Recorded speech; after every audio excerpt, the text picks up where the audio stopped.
Get this guy a hug right here. I love this guy right here. Yeah. Come here. Yes. He did most of the talking in the Oval Office. Don, what did you think?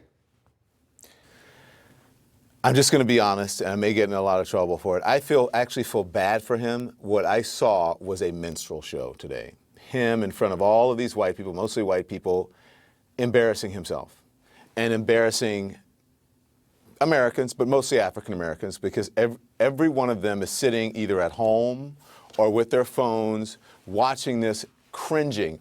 I couldn't even watch it. I had to turn the television off because it was so hard to watch. Him sitting there being used by the President of the United States, the President of the United States exploiting him, and I don't mean this in a disparaging way, exploiting someone who needs help, who needs to back away from the cameras, who needs to get off stage, who needs to deal with his issues. And if anyone around him cares about him, the family that he mentioned today, or whomever, his managers, maybe some other people who are in the music business who know him, they need to grab him and snatch him up and get Kanye together, because Kanye needs help. And this has nothing to do with being liberal or conservative. This is to do with honesty. And we have to stop pretending, sitting here on these CNN panels or on whatever network panels, and pretending like this is normal. And let's have this conversation about Kanye West and what he said. Who cares? Why are you sending cameras to the Oval Office for Kanye West? Did you send cameras to the Oval Office and carry it live when Common visited the White House? Common visited the White House and did a beautiful poem, spoken word. It talked about how black people are kings and queens, how we need to rise up and do better. He didn't disparage anybody. He didn't speak in non sequiturs. He didn't do anything awful. And you know, the only people who criticized him and the only people who really covered it were Sean Hannity and his band of hypocrites who are now applauding Kanye West, the same people that many in that group called the N-word because of Taylor Swift and because of George Bush. And now all of a sudden, he is the person who represents the African American community. He doesn't. We need to take the cameras away from Kanye and from a lot of this craziness that happens in the White House, because it is not normal, and we need to stop sitting here pretending that it's normal. This was an embarrassment. Kanye's mother is rolling over in her grave. I spoke to one of her friends today, or texted with one of her friends today from Chicago, Donda's friends. I used to live there. I know him. She said Donda would be embarrassed by this. She would be terribly disturbed by this. And Kanye has not been the same since his mother died. He kept talking today about, I put the hat on and the hat made me feel strong, and wearing a cape. He needs a father figure. He needs someone to help him and to guide him, and he needs a hug more than anything. Kanye, back away from the cameras, go get some help, and then come back and make your case. Nobody, if you want to be conservative, if you want to support Donald Trump, that is your business. But as you're doing it, have some sense with it. Make sense. Educate yourself. So Kanye, come on, man. Like, stop embarrassing yourself. And it's not even that. We're doing it because everyone wants to watch him. We're watching someone's demise in front of our eyes. And the president as well. The office is sacred. Can you imagine if President Barack Obama had Kanye West or any rapper or any person, entertainer in the Oval Office who said MF? Can you imagine? Everybody's heads would be exploding, not just over at Fox News, not just the conservatives. Everybody's heads would be exploding, saying, what's happening?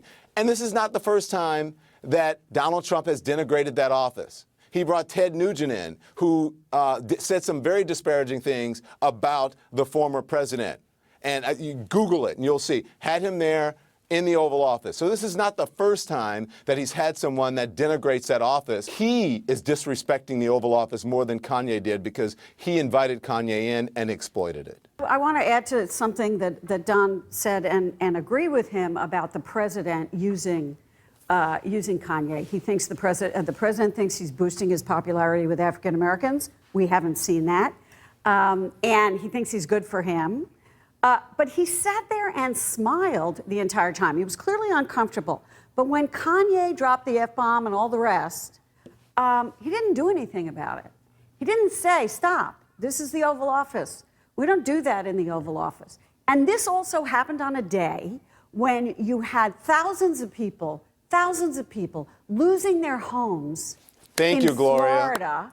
In Thank Florida. you, Gloria. And instead, the president is sitting and meeting with Kanye West because it makes him look good. I know they're supposed to discuss criminal justice reform, et cetera, but it was like watching a train wreck, because it was, and the president just sat there. Let me just jump in here.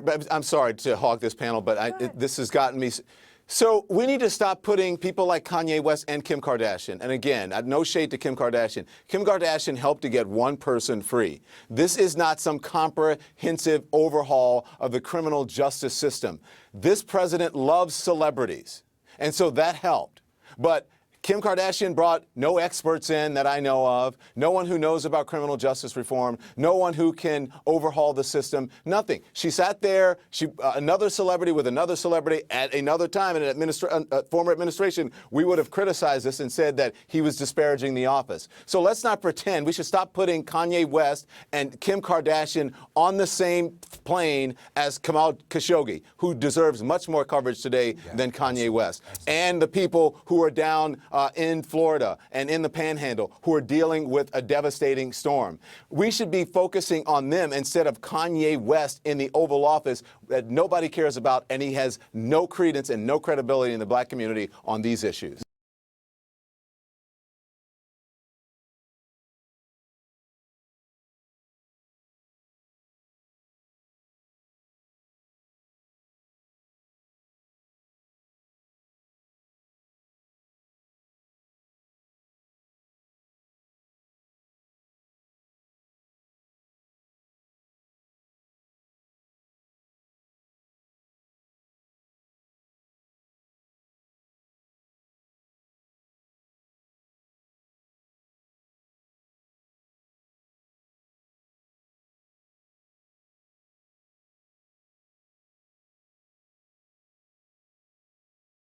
Go to YouTube, man. Go to YouTube, man.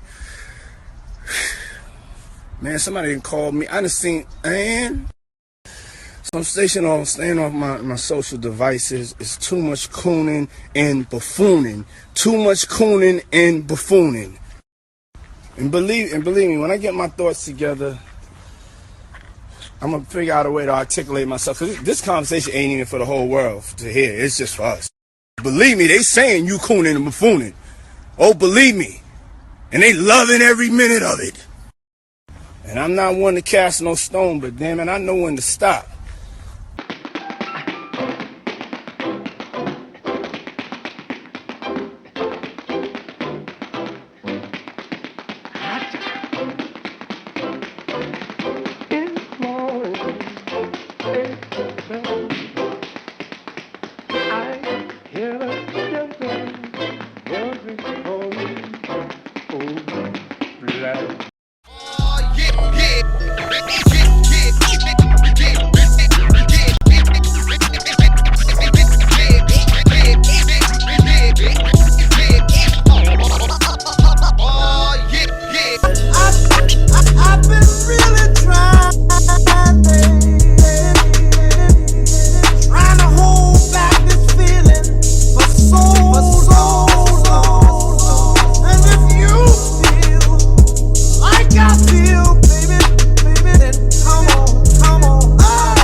I'm too hot to handle. I rock your mantle when I play 112 and light 16.